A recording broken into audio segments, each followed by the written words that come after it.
ہمارا ایمان ہونا چاہیے اس بات پر کہ اللہ نے جو دین دیا ہے وہ سراپا رحمت ہے. زندگی کا جو قانون اس نے بتایا ہے وہ سراپا رحمت ہے. سوال یہ ہے کہ اس کا جواب کون دے گا کہ یہ دین رحمت ہے تمہارے لیے. اللہ کے رسول صلی اللہ علیہ وسلم کی تعلیمات تمہارے لیے باعث رحمت ہیں. کیا آپ عملاً یہ کہیں، یہ ثابت کریں دنیا کو کہ یہ اللہ کا دین رحمت ہے.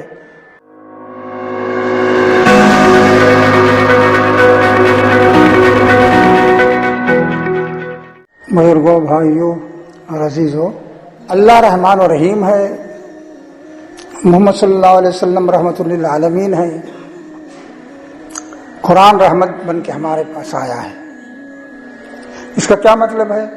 اس کا مطلب یہ ہے کہ اللہ نے جو دین ہمیں دیا ہے وہ سراپا رحمت ہے. اس نے جو عقیدہ دیا، توحید کا عقیدہ دیا، آخرت کا عقیدہ دیا، رسالت کا عقیدہ دیا، محمد صلی اللہ علیہ وسلم کی رسالت کو ثابت کیا، یہ ہمارے لیے رحمت ہے. اگر یہ عقیدہ نہ ملتا تو ہم بھٹکتے رہتے. اس نے جو عبادات کا طریقہ بتایا، اس نے جو نماز کا طریقہ بتایا، نماز جو فرض کی ہم پر، اس نے جو روزے متعین کیے، زکوٰۃ کا جو طریقہ بتایا، حج کا جو طریقہ بتایا، یہ ہمارے لیے سراپا رحمت ہے. اسی طرح اس نے جن اخلاقیات کی تعلیم دی وہ ہمارے لیے بھی رحمت ہے، ساری دنیا کے لیے بھی رحمت ہے. ان اخلاقیات کا اگر انسان پابند ہو جائے تو اس کی زندگی بھی خوشگوار ہوگی اور دنیا کو بھی اس سے فائدہ پہنچے گا. تو اس نے جو اخلاق دیا وہ بھی سراپا رحمت ہے. اس نے خاندان کا جو سسٹم دیا وہ بھی رحمت ہے ہمارے لیے. اس نے جس طرح میاں بیوی کے حقوق بیان کیے،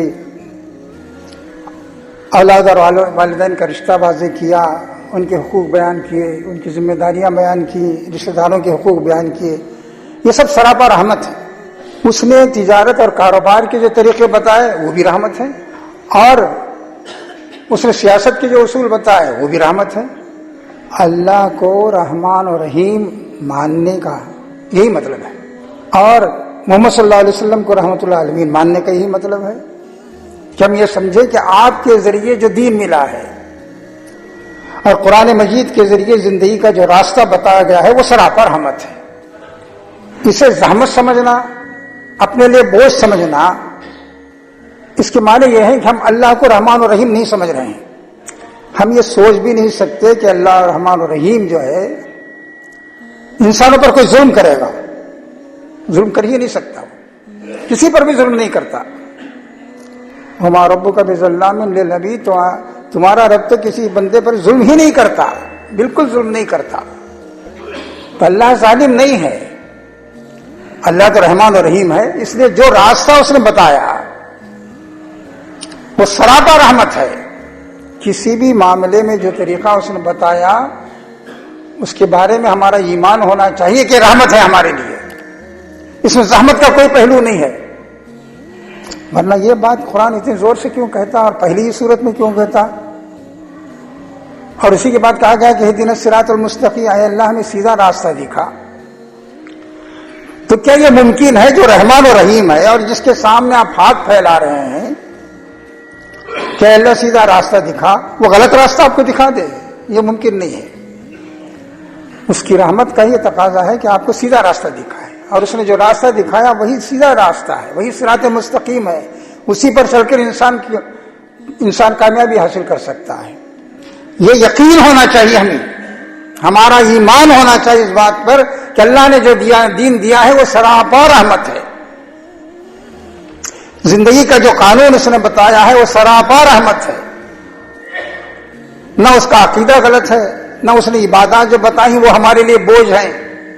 خاندان کا جو سسٹم بتایا ہے وہ غلط ہے، یا جو اخلاقیات اس نے بتائے ہیں وہ ہمارے لیے بوجھ ہیں، یا ہمارے لیے، ہمارے کاروبار کے لیے، تجارت کے لیے جو طریقہ بتایا ہے وہ غلط ہے. یہ ہم سوچ ہی نہیں سکتے. اللہ کو رحمان و رحیم ماننا، محمد صلی اللہ علیہ وسلم کو رحمت للعالمین ماننا، اور قرآن کو سمجھنا کہ یہ اللہ کی رحمت کا مظاہرہ ہے، یہ اللہ کی رحمت کا نتیجہ ہے جو قرآن ہمیں ملا ہے۔ اس جگہ قرآن نے فرمایا ما انزلنا علیک القرآن لتشقى، ہم نے قرآن اس لیے نہیں نازل کیا ہے آپ پر کہ آپ غلط راستے پر چل پڑے، بدبختی آپ کے حصے میں آئے، اس کے لیے نازل نہیں کیا، یہ تو سیدھا راستہ دکھانے کے لیے آیا ہے۔ لوگ یہ کہتے تھے کہ صاحب یہ کون سا راستہ دکھا رہے ہیں، کہا کہ اس لیے نہیں آیا ہے، یہ تو ہدایت دینے کے لیے آیا ہے۔ تو میرے دوست اور ساتھیوں، یہ اس کا لازمی تقاضا ہے کہ ہم سمجھیں کہ اللہ کا جو دین ہے وہ سراپا رحمت ہے۔ یہ یقین کمزور ہوگا تو سمجھے کہ دین بوجھ معلوم ہونے لگے گا، دین کی ہر بات بوجھ معلوم ہونے لگے گی، تو اس کی عبادت بھی بوجھ معلوم ہونے لگی، خاندان کے متعلق اس کی تعلیمات بھی بوجھ معلوم ہونے لگیں گے، اور اس کی اخلاقیات بھی بوجھ معلوم ہونے لگیں گی، سیاست کا اس کا طریقہ بھی بوجھ معلوم ہونے لگے گا، ہر بات بوجھ معلوم ہونے لگے گی۔ اگر ہم یہ یقین کریں کہ اللہ نے جو دیا ہے، جو راستہ دیا ہے وہ صحیح ہے اور وہی رحمت ہے ہمارے لیے، تو اس کا لازمی تقاضا یہ ہوگا کہ ہم اس کی پابندی کریں گے۔ اللہ کو رحمان و رحیم ماننے کا، محمد صلی اللہ علیہ وسلم کو رحمت للعالمین ماننے کا، اور قرآن کو رحمت ماننے کا ایک لازمی تقاضا یہ ہے کہ ہم اس دین پر عمل کریں۔ یہ کیسے ممکن ہے کہ جس چیز کو آپ رحمت کہہ رہے ہیں اسے زحمت سمجھیں؟ اور اگر آپ اس پر عمل نہیں کر رہے ہیں تو چاہے زبان سے آپ اسے رحمت نہ کہیں، زحمت نہ کہیں، لیکن انکار کرتے ہیں عملاً۔ یہ کیسے ممکن ہے کہ آدمی کو اگر یہ معلوم ہو کہ اسی میں فائدہ ہے، یہ خدائے رحمان و رحیم کی ہدایت ہے، پھر وہ اس کے خلاف جائے گا؟ تو اس کا لازمی تقاضا یہ ہے کہ آپ اور ہم اللہ کے دین کو رحمت سمجھیں، اس پر عمل کریں، اور کسی بھی معاملے میں یہ نہ سمجھیں کہ یہ زحمت ہے ہمارے لیے، یہ بوجھ ہے ہمارے لیے، یہ ہمارے لیے تمکن ہے۔ یہ سوچنا ہی غلط ہوگا، بلکہ انسان کا ایمان خطرے میں پڑ سکتا ہے۔ تو میرے دوست اور ساتھیوں، کبھی ہم یہ تو نہیں کہتے کہ یہ اس میں زحمت ہے، اللہ نے ہمارے ساتھ زیادتی کی ہے، لیکن عملاً ہم یہ کہتے ہیں کہ ہمارے لیے رحمت نہیں ہے۔ ورنہ کیسے ممکن ہے کہ جس کے بارے میں معلوم ہو کہ اسی میں ہمارا فائدہ ہے اس پر عمل نہ کرے؟ تو پہلا تقاضا یہ ہے کہ اللہ کے دین کو رحمت سمجھنے کا کہ آپ اس پر پوری طرح عمل کریں،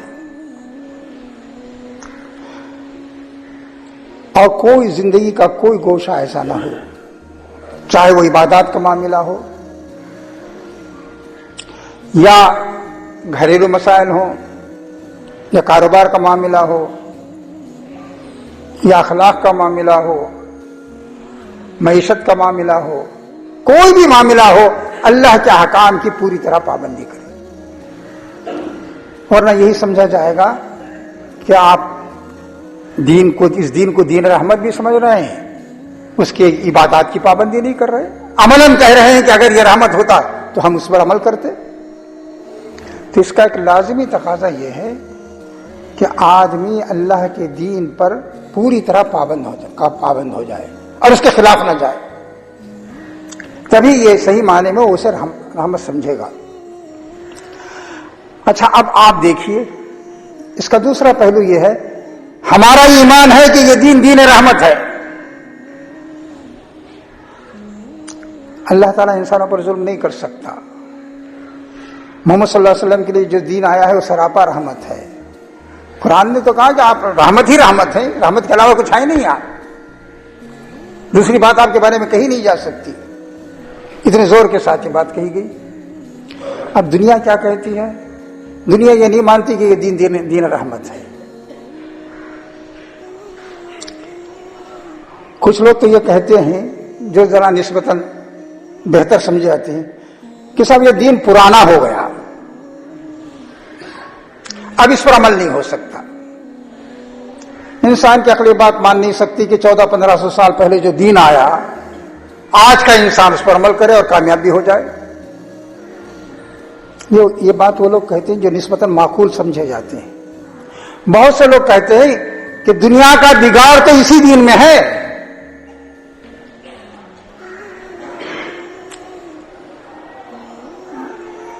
قرآن کے بارے میں کہتے ہیں کہ اسی کی تعلیمات کی وجہ سے دنیا میں فساد ہے،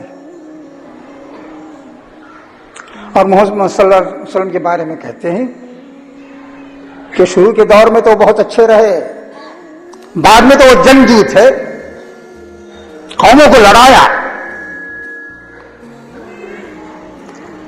سن کے کلیجہ کانپنے لگتا ہے۔ کہتے ہیں کہ یہ دہشت گرد جو پیدا ہو رہے ہیں کس سے پیدا ہو رہے ہیں؟ یہی راستہ قرآن نے دکھایا، یہی ان کے پیغمبر نے دکھایا، اور اگر کہیں خون خرابہ ہے تو کیوں ہے؟ وہی لوگ خون خرابہ کر رہے ہیں جو محمد صلی اللہ علیہ وسلم کو مانتے ہیں اور اللہ کو مانتے ہیں، توحید کو مانتے ہیں، قرآن کو مانتے ہیں۔ میرے دوستوں اور ساتھیوں، آپ پلٹ کے یہ بھی کہہ سکتے ہیں کہ تم دہشت گرد ہو۔ دنیا میں اس وقت جو دہشت ہے، جو دہشت گردی ہے، تمہاری وجہ سے ہے۔ کہیے، ضرور کہیے، اس کا بھی آپ کو حق ہے، لیکن سوال یہ ہے کہ اس کا جواب کون دے گا کہ یہ دین دین رحمت ہے تمہارے لیے؟ اللہ کے رسول صلی اللہ علیہ وسلم کی تعلیمات تمہارے لیے باعث رحمت ہیں۔ آؤ یہ نماز، یہ عبادت کا جو طریقہ بتایا گیا ہے، اس سے بہتر طریقہ کوئی ہو سکتا ہے تو بتاؤ، اس سے بہتر فیملی سسٹم کوئی ہو سکتا ہے تو بتاؤ۔ یہ چیلنج کرنے والا کون ہوگا؟ وہ تو خود ہی کہتے ہیں کبھی کبھی کہ صاحب اسلام نے جو قانون فیملی سسٹم دیا ہے اس پر غور ہونا چاہیے، اس لیے کہ اب ان کے درمیان ایک تحریک چل پڑی ہے کہ صاحب پھر فیملی کی طرف ہمیں لوٹنا ہوگا۔ ہم نے جو فیملی کو تباہ کر دیا اس کا بڑا نقصان ہو رہا ہے، اب پھر فیملی کو آباد ہونا چاہیے، لیکن کوئی راستہ ان کے سمجھ میں نہیں آ رہا ہے۔ تو بعض لوگ کہتے ہیں کہ بھئی اسلام میں بڑا لمبا اس کا سسٹم ہے، اس پر عمل ہونا چاہیے، لیکن یہ بتائے گا کون کہ اس کے ہر پہلو میں رحمت ہے؟ کوئی پہلو ایسا نہیں جس کے بارے میں کہا جائے کہ انسان کے لیے نقصان دہ ہے۔ قرآن میں اگر جہاد کا حکم ہے تو وہ اس لیے ہے کہ دنیا سے فتنہ و فساد کو ختم کیا جائے، بگاڑ کو ختم کیا جائے، اصلاح کی صورت نکالی جائے، اس کے لیے جہاد ہے۔ تو میرے دوست اور ساتھیوں، آپ کی اور ہماری یہ دوسری ذمہ داری ہے کہ آپ دنیا کو بتائیں کہ یہ دین باعث رحمت ہے تمہارے لیے بھی، ہمارے لیے نہیں، ہمارے ہی لیے نہیں، تمہارے لیے بھی۔ لیکن دنیا اسے اسی وقت مانے گی، تسلیم کرے گی جبکہ وہ دیکھے گی کہ جس دین کو آپ دین رحمت کہہ رہے ہیں اس پر آپ عمل کر رہے ہیں، جس پیغمبر کو آپ رحمت للعالمین کہہ رہے ہیں اس کے طریقے پر چل رہے ہیں، جس قرآن کو آپ کہہ رہے ہیں کہ سراپا رحمت بن کے نازل ہوا ہے، اللہ کی رحمت کا مظاہرہ ہے، اس کے مطابق آپ کی زندگی گزر رہی ہے، تب مانے گی دنیا کہ ہاں صاحب، اب دیکھے گی آپ کو کہ واقعی یہ لوگ اس پر عمل کر رہے ہیں اور ان کی زندگی میں یہ تبدیلی آ گئی ہے، یہ اللہ کے صحیح معنی مخلص بندے بن گئے ہیں اور اللہ کے سامنے ہر وقت سر جھکائے رہتے ہیں۔ ان کی پہچان ہی یہ ہے کہ اللہ کو یاد کرتے ہیں یہ کثرت سے، اور یہ ان کے اخلاق کا حال یہ ہے کہ یہ کسی کو کے ساتھ غلط معاملہ نہیں کرتے، ان کے گھر امن و سکون کا گہوارہ بنے ہوئے ہیں، اور ان کے کاروبار بہت صحیح طریقے سے ہوتے ہیں کہ اس میں کسی کو دھوکہ نہیں دیا جاتا، غلط کام اختیار نہیں کیا جاتا۔ یہ اپنے اوقات کو بہتر طریقے سے استعمال کرتے ہیں، اپنے پیسے کو صحیح طریقے سے استعمال کرتے ہیں، اس طریقے سے استعمال کرتے ہیں جو قرآن نے بیان کیا ہے۔ میرے دوستوں اور ساتھیوں، یہ دوسرا کام ہے جو آپ کو کرنا ہے، اور یہ ایسا نہیں کہ یہ وقتی کام ہے، یہ میرے اور آپ کے ایمان کا تقاضا ہے۔ ہمارا ایمان ہے کہ دین رحمت ہمیں ملا ہے، تو پھر کیوں عمل نہ کرے، اور کیوں نہ دنیا سے کہیں کہ یہ دین رحمت کو اختیار کرو، اور تمہارے تمام مسائل حل ہو جائیں گے، تمہاری بے چینی اور بے قلی دور ہوگی، تمہیں سکون ملے گا، راحت ملے گی، تمہارے اخلاق میں جو بگاڑ آ گیا ہے وہ دور ہوگا۔ دیکھو ہمارے اندر کیسی تبدیلی آئی ہے، اور ہمارے گھروں کو آ کے دیکھو کیسے کہ انسان اسلامی قانون کے تحت زندگی گزارتا ہے۔ ہمارے کاروبار کو دیکھو، کیا کبھی ہم نے کسی کو دھوکہ دیا ہے؟ ہمارے معاملات کو دیکھو، کسی کے ساتھ غلط معاملہ کیا ہے؟ اور تم جو ہے غلط کاموں میں پھنسے ہوئے ہو، لیکن دیکھو ہم کیا غلط کسی کام میں مبتلا ہیں، اور آپ چیلنج کرنے کی پوزیشن میں بھی ہوں کہ ہمارا کوئی آدمی غلط کام میں پھنسایا نہیں جا سکتا.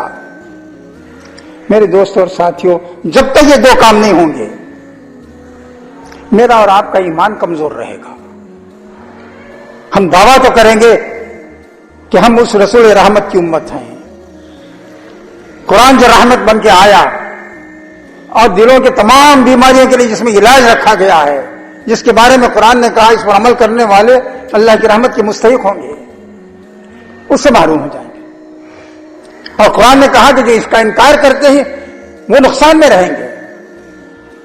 انکار کرنے کی ایک شکل تو ہے کہ آدمی کہے کہ نہیں مانتا میں، دوسری شکل یہ ہے کہ ہاں تسلیم کرنے کے باوجود کہیں کہ پر طبیعت ادھر نہیں آتی، ہم اس پر عمل نہیں کریں گے.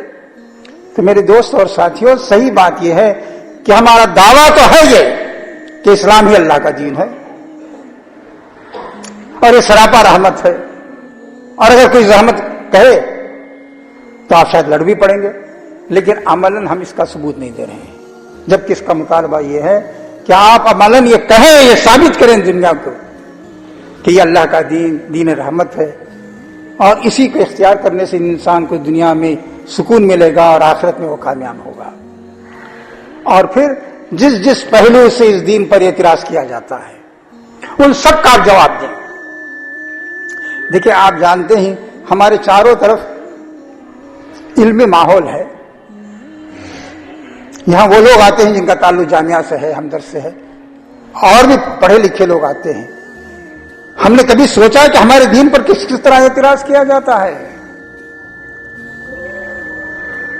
اور اس سے پہلے کبھی یہ سوچا کہ جس دین کو ہم دین رحمت کہتے ہیں وہ ہماری زندگی میں کتنا ہے؟